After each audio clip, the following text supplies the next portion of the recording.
नमस्कार दोस्तों, जय हिंद। अपने लक्ष्य को कैसे प्राप्त करें, जीवन का जो लक्ष्य है उसको कैसे प्राप्त किया जा सकता है, आज इस पर हम थोड़ी-सी चर्चा करने जा रहे हैं। How to achieve your goals. आप अपने लक्ष्य को कैसे प्राप्त करेंगे? क्योंकि लक्ष्य को प्राप्त करने में अनेक बाधाएँ आती हैं। लक्ष्य को प्राप्त करने में आपको सबसे बड़ी प्रॉब्लम आती है कि किसी न किसी प्रकार से कोई एक ऐसा घटना या विषय वस्तु जो आपको आपके लक्ष्य से दूर कर देती है। इसी को ध्यान में रखते हुए आज हम एक घटना की बात करते हैं कि एक महात्मा जो कि किसी गांव में घूमते हुए पहुंचते हैं, नदी के किनारे वो रुकते हैं। गांव के लोग उनसे मिलने के लिए आते हैं। उनका क्योंकि हमारी भारतीय कल्चर में ये विद्यमान है कि जो भी हमारे यहाँ पर साधु संत इत्यादि कोई भी आता है तो हम उसका सम्मान करते हैं, सत्कार करते हैं और उसको हम जो है उसकी भगवान की जो है उन्होंने जो तपस्या करते हैं उसमें सहयोग करते हैं। ऐसे ही वो महात्मा जब वहाँ पहुंचे तो गांव के लोगों ने उनके लिए एक झोपड़ी तैयार कर दी नदी के किनारे और उस झोपड़ी में संत महात्मा जो है वहाँ पर तपस्या करते रहते थे। किसी माध्यम से पता चला कि उन महात्मा के पास एक पारस पत्थर है। तो लोगों में एक उत्साह हो गया कि पारस पत्थर है महात्मा के पास, तो लोगों का सम्मान और उनके प्रति आदर और भक्ति और बढ़ती चली गई। लेकिन उनमें से एक व्यक्ति ऐसा था जो महात्मा के पास ही रहने लगा और उनकी तन मन से पूर्ण सेवा करता रहा।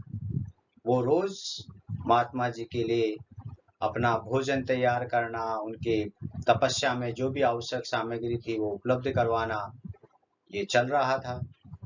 उसके बाद एक दिन महात्मा जो है नदी के किनारे नहाने गए हुए थे। उन्होंने आकर के देखा तो अपना जो पूरा उनका जो झोपड़ा था वो बिखरा हुआ पड़ा था। वैसे महात्मा के पास कुछ ज्यादा होता नहीं है कुछ भी, लेकिन फिर भी जो उनके पास छोटा मोटा सामग्री थी वो सब फैली हुई पड़ी थी। महात्मा ने आके देखा और चारों तरफ देख करके वो माजरा समझ गए। इतने में ही उनका वो भक्त बोला कि महात्मा, आप अपने आप को जो है कहते हैं कि सत्यवादी हैं आप, लेकिन आपने झूठ क्यों बोला? कि झूठ बोलो वत्स, क्या झूठ बोला? कि आप दुनिया में ये फैला हुआ है कि आपके पास पारस पत्थर है, आपके पास तो कुछ भी नहीं।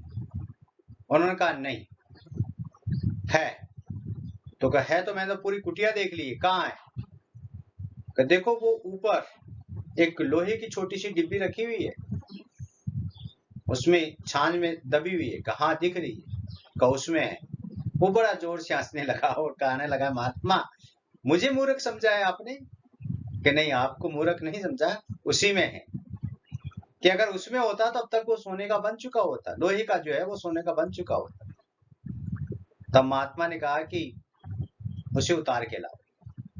उसे उतार के वो लेके आता है और डिब्बी खोलता है। डिब्बी खोलने के बाद वो उसमें से पारस पत्थर जो है निकालते हैं।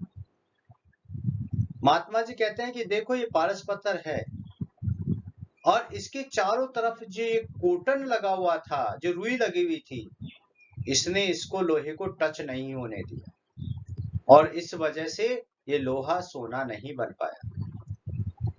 तो ये हमारे जीवन का जो लक्ष्य है, उस लक्ष्य के मध्य कोई ना कोई हमारा जो है ऐसा लालच है, हमारा आलस्य है, हमारा एकाग्रचित्त नहीं होना है, हमारा इंटरेस्ट नहीं होना है। ये कोई ना कोई ऐसा कोटन लगा हुआ है जो हमारे लक्ष्य के में बीच में आ रहा है।